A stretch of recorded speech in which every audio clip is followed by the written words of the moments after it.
বন্ধুরা, তোমাদেরকে একটা জিনিস শোনাচ্ছি, তোমরা কি শুনতে পাচ্ছ? দেখো, পাখি ডাকছে কিন্তু আমার ঘরে। আমি কিন্তু তোমাদেরকে আগে বলেছিলাম যে আমার ব্যালকনিতে একটা পাখি বাসা বানিয়েছে, সেখানে কিন্তু পাখি ডিম দিয়েছে, তারপরে বাচ্চা ফুটেছে। দেখো ওখানে কিচির মিচির করতেই থাকে শুধু পাখি। আর এখনো বাজে সকাল 8টার মতো, এখনো আমরা শুয়ে আছি। দেখো, তো পাখির কলরবটা তোমাদেরকে শোনানোর জন্যই আমি কি ফটকলের মতো তাকাচ্ছি না। অট অট অট দুষ্টু।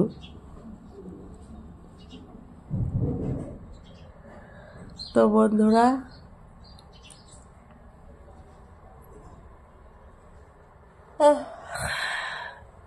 পাখিদের কলরব তো শুনতে পেলে, তো চলো এবার রান্নাঘরে যাওয়া যাক। কি কি রান্না করব সেটাই তোমাদের সঙ্গে শেয়ার করব। দেখো, এখনো ঘর টর কিছু গোছানো হয়নি, আমরা শুয়ে আছি। আমি মুখে লাগিয়েছি ক্রিম। তো চলো। তো বন্ধুরা, ডাল ফোড়ন দেবো, তার জন্য হচ্ছে এই যে পেঁয়াজ লঙ্কা ভেজে নিলাম। পেঁয়াজটা বেশি লাল হয়ে গেছে গো। এবার এই যে ডালটা নামিয়ে রেখেছি, ডালটা এবার দিয়ে দেব।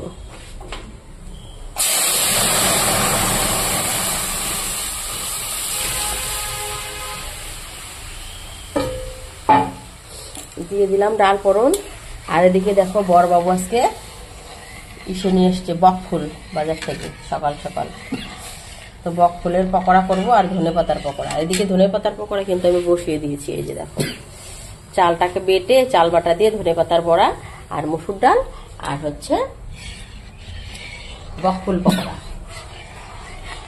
আর করব হচ্ছে শাক, বথুয়া শাক, আর হচ্ছে ওই যে কাটা কাটা শাক, যেন কি একটা ওই শাক, ডাটা শাকের মতো দেখতে, ওটা দিয়ে বথুয়া শাক দিয়ে মিশিয়ে তারপরে হচ্ছে রসুন ফোড়ন দিয়ে করবো শাক। বা আজকের মেনুতে এগুলোই থাকবে।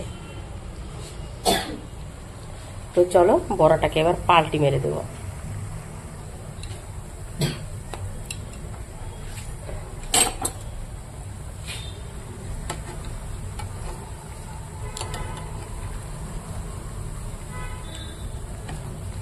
তো ওইদিকে যাবো, আবার তেল ছিটবে কিন্তু।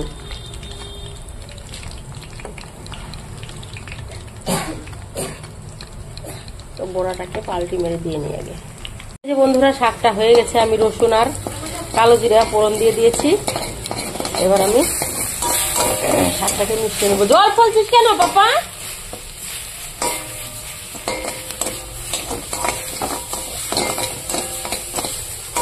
তাহলে হয়ে গেল আমার শাক।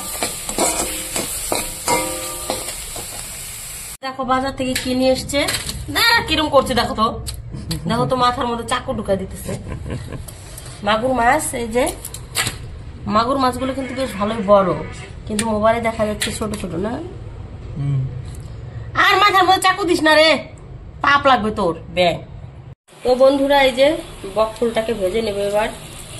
তো তার জন্য বকফুলটা দিয়ে দিলাম আমি ফ্রাইং প্যানে। একটা একটা করে ছাড়বো।